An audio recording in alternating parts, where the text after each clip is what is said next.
Welcome to the Barbara Giordano Foundation's YouTube channel.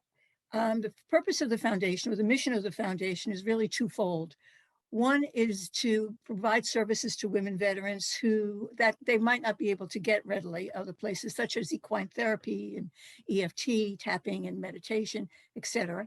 But also to educate the public about women veterans, because you know that they've been serving us as a nation since the American Revolution, often without any recognition or any kind of support. And so we feel very strongly at the foundation that we have to educate the public about the importance of women. And so one of the things that we are doing through our YouTube channel is introducing you, putting a face on women veterans and introducing you to some of the incredible women veterans who have protected us over these years. And the first one we're going to introduce you to is the fabulous Nneka Bell. So Nneka, it is a pleasure to have you with us this afternoon. Can you just tell us a little bit about you, your background? First, Virginia, thank you for having me. So, my name is Nneka Bell. I am the owner of several businesses, but two main ones. Celebrities Quality Painting, which is a construction company. And then on the other side of it, I have Celebrities Fashion Group, where I sell clothing, accessories, and I'm a makeup artist. I'm the mother of three children, age range from 28 to 17. Yes, believe it or not, I have those older children. And I'm a doctoral student, and I'm a lover of all things veterans. So this is a woman who is really busy, and this is the face of a woman veteran. And that is exactly the point, is that, sometimes you don't know women veterans because a lot of women veterans don't ever speak up and say that they are veterans. Would you agree, Nneka? I would definitely agree. But first, I need to mention that I'm a married mother of three. My husband would kill me. um, so I'm not sure if you can still see me because the computer went dead over here. I'm not sure, but you can see me? Yes. Okay, so I'll keep going. Okay, I'm back. So yes. That's What was the technology. question? We're in the era of Zoom. I So promise you. we have to be able to kind of roll with this. So it's all good. Exactly. Wait, ask me the question one more time. It just So took me. I had said that, a lot of people don't even know women veterans, and they would be shocked to look at you and say, "You're a veteran?" But why do you think women don't come forward and say that they're veterans? And by the way, can you tell us a little bit about the branch of the service that you were in? Yes. So I was in the USS in the U.S. Navy on the USS Nimitz, which is an aircraft carrier. I went into the military with, they call it undesignated seamen. And the reason being is because I was told that I didn't have to choose a job immediately. So that was one of the things that I wish that I would have known. But the reason why people don't know or don't speak up to say that they're veterans is because some of them don't even know they're veterans. Believe it or not, it took me forever. I think I just learned that I was a veteran about 10 years ago, and I served back in 1998. So that's ridiculous. People just don't talk about it, and I'm not sure really why. I don't know if it's they don't know, or they're ashamed, or they just don't know. I'm just going to stick to just not knowing, because like me, I did not know, because we automatically thought if we served war, then you were a veteran. And Well, that's not the case. that's exactly what we hear all the time too at the foundation, is that the women will say, well, I'm not a veteran, so I can't come to your programs or your events or whatever. I don't deserve it because I was not in a battle. I wasn't in a combat position. But that's absolutely not true. That if you Absolutely. served, regardless of where you served, and regardless of your rank or your position or whatever, you Doesn't are a matter. veteran. You And are a veteran. After boot camp, once you complete boot camp, you're a veteran. And but think about it, Virginia. How would we know if nobody tells us? That's why we need people like you and your foundation, because there's nobody to educate us. We automatically assume, just like with age, right? Oh, because you're older, you should know. That is not the case, right? If nobody educates you, how would you know? And so that's why I am, like I said earlier, all things veterans, is because I feel that there's not enough education around it. And so that's why I am in school for my doctoral degree, because I want to educate people, not only about being a veteran, but also about how, I want to educate them, women in business, right? I want to sit at that table. Go ahead. I want to hear it. I want to have everybody understand, where are you going for your doctorate? I'm going, I attend St. John Fisher, which is on the Iona campus. Right. And is there a connection to Harvard somewhere? Not there. No, I went to Harvard for public speaking because I have a speech impediment, and I was always insecure about it. And so I took a class. I took several classes to obtain a certificate, and I obtained it from Harvard, which was an amazing decision, I might add. So that's why I'm speaking so well. Well, and that's my point, is that you are, a student, Yes. and it's a student who wants to continue to learn and to grow. So tell me this, how did you take the things that you learned in the military, and how did that translate into what you're doing now in civilian life? Because again, I want to repeat that you own two businesses, two successful businesses, but they are very different.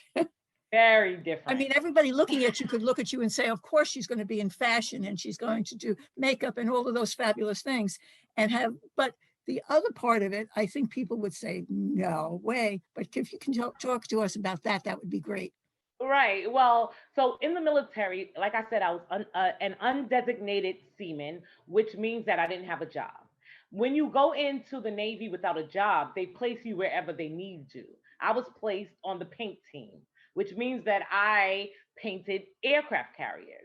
Once I came out, I never thought anything of it. I thought, I was like, Dag, I wish I would have chosen a job, and everything. But then in the civilian life, I had a conversation with a woman, and she said, one of the things that women do, they open up boutiques and nail salons, beauty salons and all these things, but we don't all open construction companies. And I'm like, of course we don't, like, she was like, no, just because you own a business doesn't mean you have to work in it. She said, but you worked in it, painting. Why don't you open a construction company? And that like put off a light bulb in my head, and she made so much sense. So I took those skills. I didn't have to take a class for painting, prepping, filling holes, putting up sheetrock. That's what I did in the military.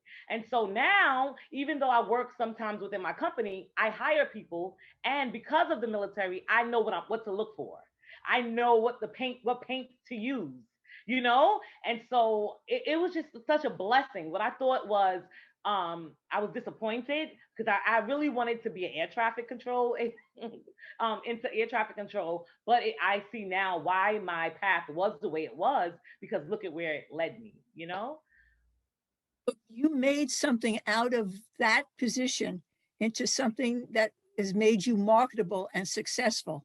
Yes. And you weren't afraid to take on a position that is traditionally really male.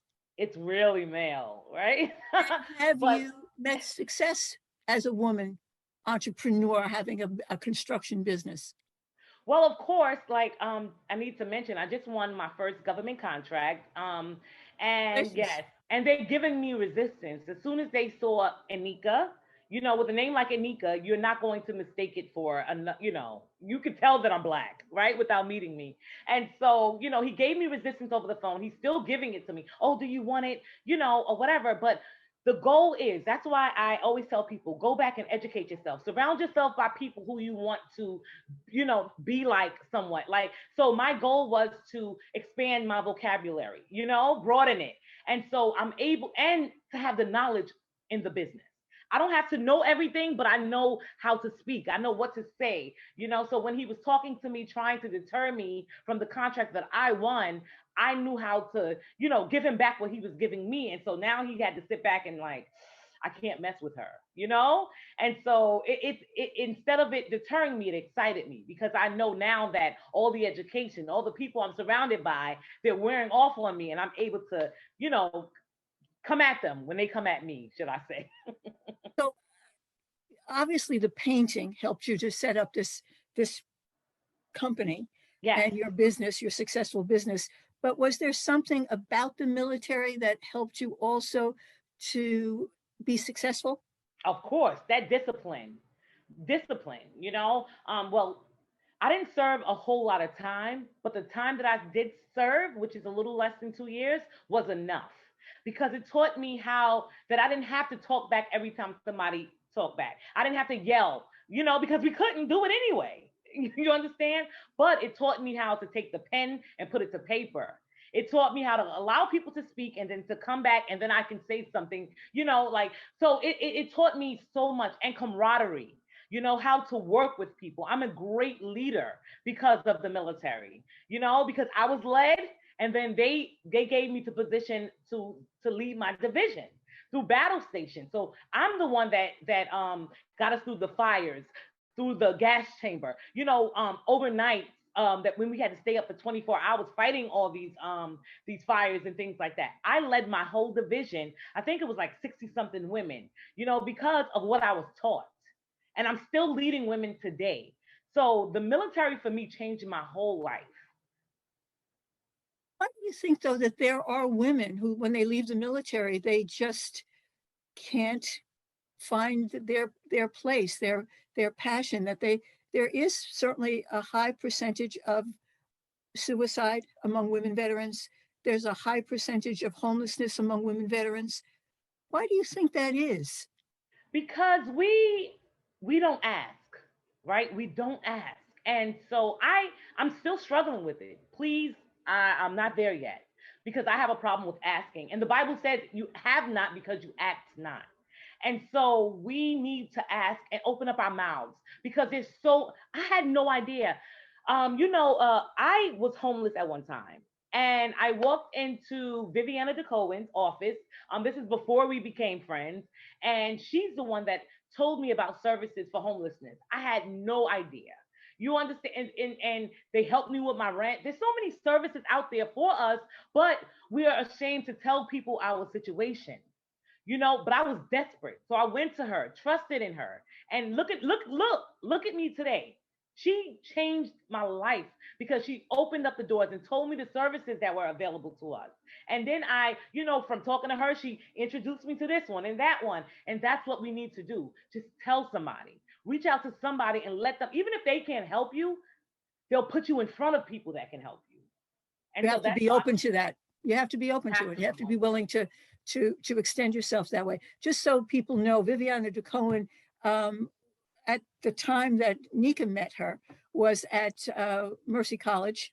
Yes. And was in charge of the veterans program there, which she developed, Viviana developed herself, and now has moved actually to be in charge of the veterans program for the city of Mount Vernon, New York. Yes. So she is an incredible resource. And also, I have to say, a supporter and an advisor to the Barbara Giordano Foundation. We are very proud of that. So talk to us a little bit about the challenges, though, that women face in the military, even today. Well, one of the challenges now that you asked me that I can think of, the first challenge was the fact that they don't separate man from woman. You're a human. That's number one, right? It was a challenge, but I understand it. So when it came to push-ups, we all had to do the same push-ups. There was not a woman push-up versus a man's push-up, or the run was the same. You understand? So those were, just some of the challenges that I could think of while in boot camp. That was basically it as far as in boot camp. There was no difference. So we had to adjust. We had to build our bodies up to take that hard work that we had to put in order to graduate. But yeah, I would say that was the biggest challenge. But a lot of women come back and they've suffered from post-traumatic stress. And yeah, I've just thought about it. The children, especially for me being at that time, a single mother in the military of two boys, that separation from your children, because before you go in, you have to give up your rights. So if something happens to you while you're in, your children are through the courts with someone that is going to take care of them. So just knowing that, even though, it's temporary, but just saying that for that period of time, you have no custody of your children. That means that person is responsible for them. You have no say so. That is, I don't know. I understand why they did it, but that is kind of hard. So that plays on your psyche while you're in there as well. Yeah. It must make you feel guilty also because you've left them, even though it's for a good reason. Obviously, to help the country first Yes. and Number foremost, but one. Yeah. also to help yourself and your family ultimately. But Yes. I think it has to lay a lot of guilt, and Of I think course. that that's part of the reason why the suicide rate is so high Oh yes. among Oh women yes. And veterans. definitely, like we said earlier, just not having anybody to talk to, or trusting people enough to talk to them and let them know your concerns or how you're feeling and things like that. So yeah, I understand totally. I hear this over and over again from the women veterans I speak to, that a lot of them feel lonely, disconnected, because in the military, you have a circle of people around you at all Yes. time. And when you leave that, you don't have that any longer. And so it's a difficult adjustment from that viewpoint. And I think COVID has certainly added to that, Oh God. that Yes. isolation. Well, COVID, that's why it was important to be on Zooms. Try to, surround yourself. I'm always doing something, as you know, just trying to surround myself by people. I don't know. I've just started attracting them. It's like when you open up yourself to people or wanting things and manifesting it, then it starts to attract you. So now it's like my introduction is, my name is Nneka and I'm a veteran. You know what I mean?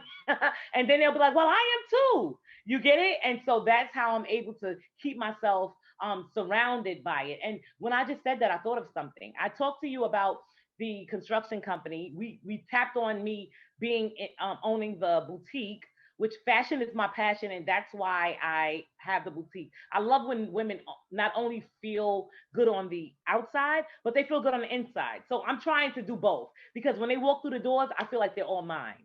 They come in for thinking they just want to dress, and they wind up crying and boo-hooing, and so they don't know that this boutique is actually a setup. And I just Now, where is your boutique? And do you not have something that where you travel from different to live different locations?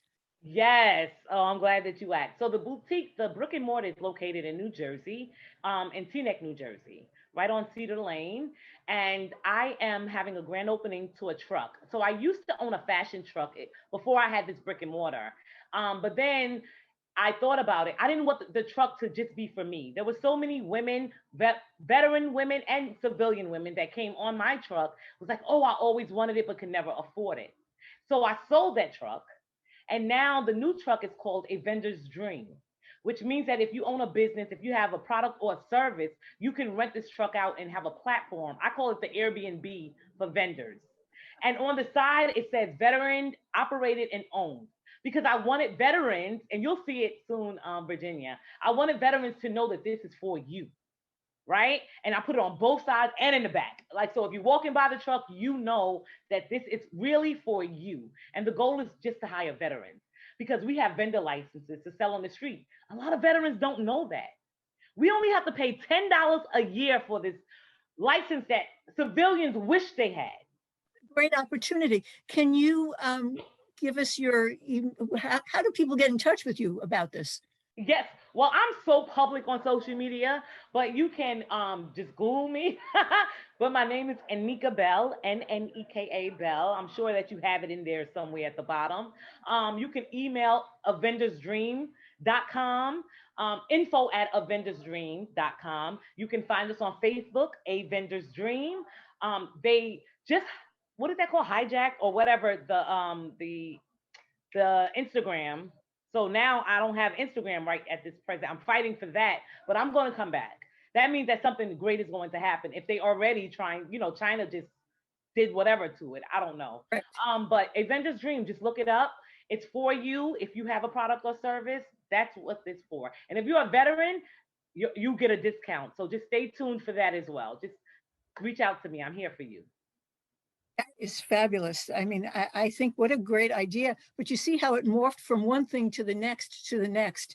You start off thinking, this is what I'm going to do. Oh And then God. you realize that there's so much more. And you just don't, you have to be open to the possibilities. You have to be. And it's not easy. I don't want to sit up here and say, oh, this is so easy. No, it's not. Right. But I feel that we only have one life to live. And in this life, I want to be as impactful as I can. So I don't want to be impressive, right? So the goal, I always look amazing because I love fashion and beauty, but I want to be more impactful than impressive.